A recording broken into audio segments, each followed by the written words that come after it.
Perbedaannya ya mungkin sangat signifikan juga, yaitu, kalau orang yang fotografer yang secara serius mendalami, fotografi, biasanya itu dalam karyanya itu pasti ada pesan, ada sesuatu yang mau dia ungkapkan gitu loh. Jadi ada konsep, ada ide-ide yang dituangkan dalam karyanya gitu. Jadi memang ada proses pengkaryaan lah kalau dalam membuat karya fotografi itu gitu loh. Jadi kalau dibandingkan dengan yang asal jepret.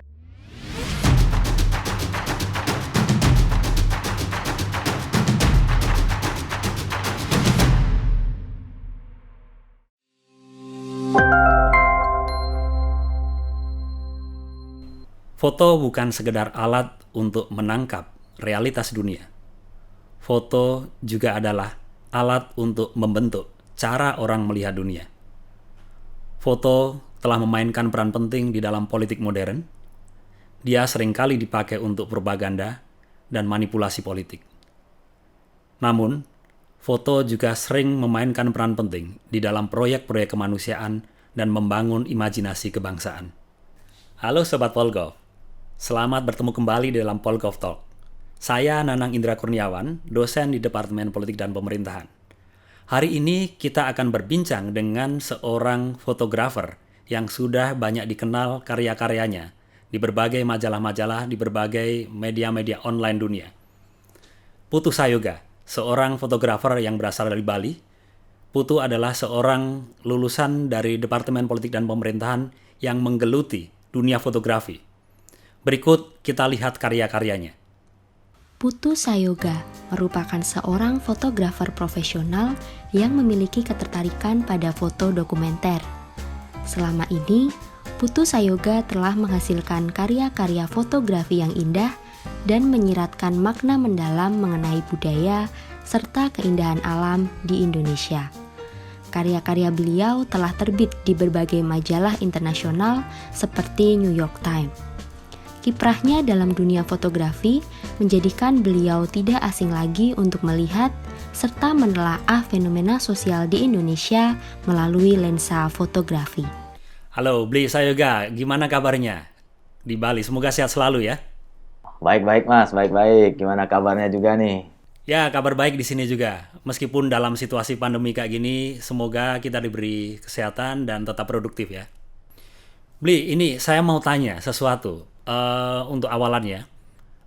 Apa sih yang membuat Bli Sayoga tertarik untuk kemudian masuk ke dalam dunia fotografi? Sebenarnya sih nggak sengaja ya, awalnya itu, sebenarnya saya dipinjami kamera analog waktu itu, masih pakai film waktu itu dari kawan saya. Jadi, dari sana saya coba-coba terus, wah menarik nih gitu, dari sana terus malah keterusan dan makin serius waktu itu gitu. Jadi saya, belajar, otodidak, belajar dari internet, dari, beberapa teman juga yang suka foto. Nah dari sana terus, jalan lagi terus menemukan di suatu titik saya menemukan kalau ternyata foto bisa juga menjadi, ini sebuah apa ya, bisa untuk bercerita gitu loh. Jadi saya, wah ternyata foto bisa buat bercerita gitu loh. Jadi nggak cuma tulisan gitu. Nah dari sana saya semakin tertarik lagi lah untuk mendalami fotografi ini gitu. Terus mungkin waktu itu juga saya agak minder juga ya waktu waktu itu kan beberapa teman, wah bagus-bagus tulisannya waktu itu. Nah, dan saya menemukan bisa dibilang saya menemukan, wah ini kepercayaan diri lah dengan fotografi gitu loh. Wah, dari sana, saya, belajar, lebih lebih fokus lagi mengenai fotografi dan foto cerita, dan akhirnya sampai sekarang malah menjadi fotografer dokumenter. Bli, kalau saya boleh tanya juga nih, apa sih sebenarnya yang menarik dan unik dari fotografi? Ini kan dalam dunia yang berubah sekarang ini teknologinya cepat gitu. Video itu juga semakin populer, tapi apa yang membuat fotografi itu tetap relevan dan menarik sekarang ini? Yang buat fotografi itu unik itu, ini, menurut saya sih karena, sifat fotografi itu adalah, membekukan momen ya, apa, jadi, momen-momen yang indah, momen-momen yang seru, momen-momen yang sedih. Nah, itu dibukukan oleh fotografi. Nah, itu kalau nanti dibuka mungkin 3, 4, 5, atau 10 tahun atau 100 tahun lagi, itu akan menjadi sebuah sejarah ya gitu loh. Walaupun mungkin bisa juga sejarah secara personal atau juga mungkin sejarah sebuah bangsa gitu. Jadi menurut saya, itulah kekuatan, fotografi itu gitu loh. Dan buktinya sekarang misalnya kayak Instagram itu misalnya ya masih basisnya masih foto dan ada jutaan, mungkin ada jutaan orang setiap hari mengupload foto-foto mereka di Instagram. Dulu mungkin album mereka adalah dicetak, ditaruh di ini ya, foto dicetak dan ditaruh di album ya. Kalau sekarang mungkin albumnya itu adalah Instagram gitu loh. Dan bisa dilihat lagi kan misalnya mundur ke belakang atau nah itu bisa dilihat mundur ke belakang lagi secara online gitu. Nah, itu saya kira menjadi kekuatan fotografi itu. Kenapa unik itu, yaitu kemampuannya untuk membukukan momen itu atau bisa dibilang membukukan waktu lah gitu loh. Jadi itulah apa kehebatan fotografi itu. Bli, kita kan lihat nih banyak sekali karya-karya Bli Sayoga yang sudah diterbitkan di The New York Times, lalu kemudian di berbagai majalah di Norwegia, di Prancis dan lain sebagainya. Dulu awal mulanya seperti apa sehingga kemudian Bli Sayoga bisa go internasional gitu? Luar biasa sekali nih. Kalau boleh cerita sedikit, dulu awalnya seperti apa? Awal mulanya sebenarnya ya dari lokal dulu sih Mas, awal mulanya. Jadi dulu waktu masih kuliah di UGM, saya, setelah belajar, foto cerita itu saya coba-coba kirim ke beberapa media lah di Indonesia, terutama koran-koran di Jakarta waktu itu. Cuma, ditolak, banyak yang nolak gitu. Jadi, wah, sulit juga ternyata. Terus tapi saya nggak patah arang lah waktu itu, terus berusaha sampai menemukan akhirnya ada media waktu itu, media travel waktu itu, majalah travel jalan-jalan waktu itu. Nah, dari sana saya coba kirim ke sana, terus wah ternyata diterima oleh editornya, terus saya diterbitkan lah. Nah, waktu itu namanya juga mahasiswa, waktu itu kan seneng banget ya waktu itu dan wah oke juga nih, wah akhirnya makin semangat lah saya berkarya waktu itu. Saya motret beberapa beberapa acara-acara budaya di Jogja, sampai akhirnya juga masuk ke majalahnya Garuda Indonesia. Nah, dari sana, saya merasa, ya apa ya, mungkin mentok juga gitu loh, maksudnya, mungkin bisa nggak sih, eee dicoba ke luar negeri gitu loh. Tapi sebelum itu ya saya udah riset dulu lah, seperti apa sih standar foto di luar itu, cerita seperti apa sih yang disukai di luar gitu. Nah, dari sana saya kemudian membuat, foto story yang bisa dibilang sesuai lah dengan, membuat mereka tertarik lah. Jadi setelah itu saya coba, ya thanks to apa ya, internet juga, akhirnya saya cari-cari gitu, saya riset majalah-majalah apa aja yang di belahan dunia yang lain, saya akhirnya menemukan, waktu itu LinkedIn gitu. Dari sana saya banyak sekali menemukan, oh ternyata editornya ini.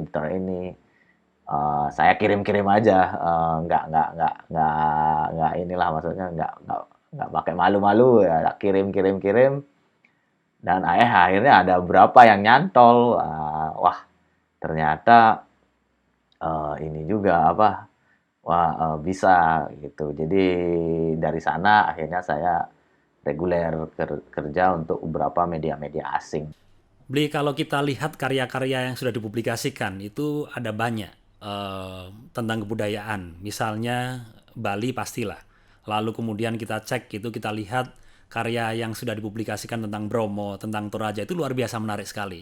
Bahkan juga yang terakhir kita mendapatkan buku dari Bli Sayoga tentang bagaimana proyek mendokumentasikan pandemi di Indonesia.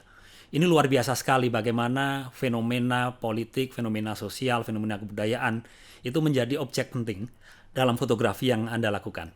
Nah, Anda kan dulu ini ditumbuhkan, dikembangkan dan dididik dalam tradisi politik dan pemerintahan di Departemen Politik dan Pemerintahan Visipol UGM. Kira-kira seberapa besar kontribusi dari apa yang dipelajari di kampus itu di dalam karir Bli Sayoga sekarang ini, kalau boleh tahu? Eh, eh, Sangat besar sekali ya Mas, sangat besar sekali. Terutama waktu itu ada beberapa mata kuliah yang menurut saya sangat membantu saya saat ini untuk karir saya saat ini. Pertama misalnya itu kuliah yang banyak eh, ada ke lapangan, terus riset-riset lapangan, basic bagaimana cara riset, terus juga tema bagaimana tahu tema yang menarik, dan itu semua saya dapat ilmunya ya dari kuliah dulu gitu. Jadi sangat berguna sekali buat saya. Selain itu juga dari kuliah juga dari teman-teman juga saya dapat banyak juga ilmu gitu. Ada beberapa teman yang sekarang jadi ilmuwan politik, ada jadi peneliti, ada yang jadi wartawan juga gitu loh. Jadi dari sana saya juga mendapat banyak ilmu gitu dan juga banyak masukan-masukan yang berharga untuk karir saya gitu. Ataupun juga ketika saya membuat project gitu loh. Jadi ada teman, ada ini yang bisa untuk share ide gitu. Jadi ide kan penting sekali untuk seorang fotografer dokumenter ya gitu. Jadi eh, ide-ide itu biasanya banyak juga berasal dari teman dan dari malah dari dulu waktu kuliah-kuliah dulu banyak muncul ide-ide yang saya kerjakan saat ini. Salah satu contohnya eh, skripsi saya itu waktu dulu adalah mengenai overdevelopment ya apa tentang politik ruang di Bali Selatan. Nah, itu saya kembangkan menjadi sebuah foto story, sebuah proyek dokumenter panjang. Saya kerjakan itu karena merasa wah saya kalau tulisan skripsi kayaknya kurang kurang abdol buat saya. Jadi saya kerjakanlah itu mungkin selama 3-4 tahun saya mengerjakan proyek bagaimana turisme menyebabkan overdevelopment di Bali Selatan gitu. Jadi sangat sangat sangat berpengaruh besar sih kuliah dulu bagi saya. Kalau boleh kita tahu selama ini proses kreatif yang dilakukan dalam membuat proyek-proyek fotografi itu seperti apa, Bli? Misalnya pameran, lalu penugasan ke lapangan dan lain sebagainya. Proses kreatifnya yang dilakukan seperti apa? Membuat proyek atau penugasan di lapangan ya. Paling pertama sih riset gitu. Jadi misalnya kalau penugasan di lapangan biasanya udah ada ide dari yang memberi ya biasanya. Jadi kayak dari majalah mungkin membuat sesuatu. Jadi kita tinggal riset tempatnya gitu, daerahnya seperti apa yang menarik gitu. Itu semua udah di ini sama sama yang meng-hire kita gitu, meng-assign kita. Nah, kalau untuk project personal biasanya itu yang karena kita sendiri yang menentukan kan mau membuat apa ya dari awal ya itu dari awal sih riset dulu, riset mengenai tema-tema apa yang mau dikerjakan. Setelah riset itu kadang juga riset itu awalnya mungkin dari memotret dulu. Jadi kayak memotret terus ternyata menarik gitu loh. Misalnya atau kadang baca atau riset dulu baru baru memotret gitu. Jadi bisa dua-duanya itu bisa selang-seling sebenarnya. Jadi kalau pengalaman saya, tapi kebanyakan dari pengalaman saya adalah dari riset dulu. Jadi dari awal saya sudah tahu mau membuat apa gitu. Jadi dari sana baru dikembangkan apakah secara visual menarik. Nah itu jadi dari riset terus kedua lah riset visual menarik nggak karena fotografi tentunya yang menjadi apa ya panglimanya adalah visual gitu. Jadi saya memikirkan visualnya terlebih dahulu apakah ini menarik. Nah kemudian baru bisa nggak dilakukan seberapa besar cakupan proyeknya apa wilayah yang akan dibuat dan mungkin waktu Nah, dari sana baru jalan ke lapangan. Nah, sekarang ini tuh kan perubahan teknologi cepat sekali, Bli. Orang hampir semuanya punya handphone yang ada kameranya. Harga kamera juga sudah semakin terjangkau. Sehingga kemudian memungkinkan orang itu bisa melakukan banyak hal dengan kameranya untuk melakukan aktivitas fotografi. Nah, bahkan misalnya kita sering dengar di dalam dunia semacam ini sekarang ini ya everyone is photographer gitu kan. Tapi pertanyaannya kalau everyone is photographer, then who is the photographer gitu kan? Nah, apa sih yang menurut Blisa Yoga yang membedakan antara fotografer yang memang kemudian mendalami fotografi secara mendalam dengan mereka yang kemudian bisa mengakses secara luas, secara cepat alat-alat fotografi ini? Bukankah dua-duanya juga berkarya menghasilkan foto? Mungkin ini ya, semua orang ingin menjadi fotografer, tapi tidak semua orang bisa menjadi fotografer. Ya, itu mungkin lebih cocok ya, Mas.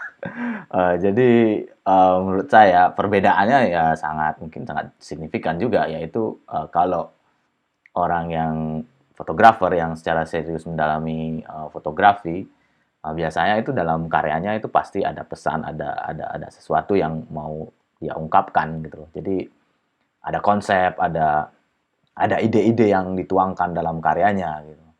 Jadi memang ada proses pengkaryaan lah kalau dalam membuat karya fotografi itu gitu loh. Jadi kalau dibandingkan dengan yang asal jepret lah misalnya gitu loh. Jadi menurut saya itu perbedaannya. Oke, Blisa Yoga, terima kasih sekali. Ceritanya tadi menarik sekali dan saya kira akan ada banyak hal yang kemudian bisa kita eksplorasi lebih lanjut dalam diskusi mendatang. Tapi cerita tentang bagaimana pengalaman pribadi, tentang bagaimana melihat dan memperlakukan fotografi sebagai bagian penting di dalam jurnalisme, saya kira itu menjadi salah satu elemen paling mendasar di dalam diskusi kita kali ini. Blisa Yoga, terima kasih sekali atas kesempatannya. Kita nanti akan lanjutkan lagi di dalam sesi kedua untuk mengeksplorasi tentang bagaimana fotografi berperan penting dalam proyek kemanusiaan dan keindonesiaan. Bagi Sobat Polgov, jangan lupa untuk menonton video-video Polgov Talks lainnya di kanal YouTube Departemen Politik dan Pemerintahan. Juga jangan lupa untuk mengikuti Instagram, Twitter, maupun Facebook Departemen Politik dan Pemerintahan. Kita bertemu lagi di dalam sesi-sesi selanjutnya.